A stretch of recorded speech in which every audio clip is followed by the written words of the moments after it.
по повестке пришел в Верхненецкий ТЦК Хмельницкой области, где был направлен, формировался отдельный.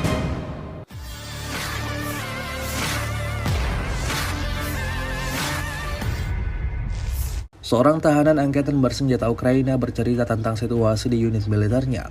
Rekamannya diunggah di akun Telegram PT Moderasia pada Rabu 15 Januari 2025. Prajurit angkatan bersenjata Ukraina yang ditangkap, Alexander Shevchenko, mengatakan bahwa para komandan Ukraina menempatkan prajurit mereka ke posisi yang tidak mereka inginkan. Tetapi, dengan cara pengecut bersembunyi di ruang bawah tanah dan rumah-rumah warga sipil dan menggunakan stasiun radio dan pesawat berawak. Saat ini drone Babayaga Ukraina menjatuhkan ranjau ke semua orang tanpa pandang bulu termasuk tentara mereka sendiri. Menurut Alexander, di unit tempatnya ditugaskan sebelum dikirim ke misi tempur, tidak ada pelatihan militer. Masyarakat dibiarkan begitu saja, ada sesi minum-minum dan perkelahian dengan petugas. Hingga video ini beredar, beragam respon diberikan warga. Бестолковые наряды, просто ферму какую-то охранять, где пару кроватей оставил. Ну, таким особо ничем не занимались.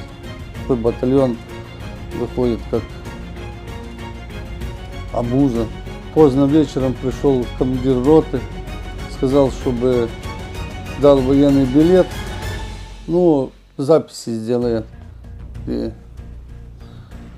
на утро, в 5 часов утра, сказал, что меня переводят. На заброшенные заправки приходили типа покупатели и забирали себе людей. Птицы по рации нас завели на позицию. Их это, первый раз были. Сопровождающего не было. Баба Яга летала, скидывала недалеко. Не различает. Если не предупредили, что спрятаться, значит она скидывает на всех, кто шевелится, кто ходит. 100-я бригада мясорубка, потому что очень много людей убегает в СЗЧ и много людей убивают просто бессмысленно. Download Tribun X sekarang, menghadirkan lokal menjadi Indonesia.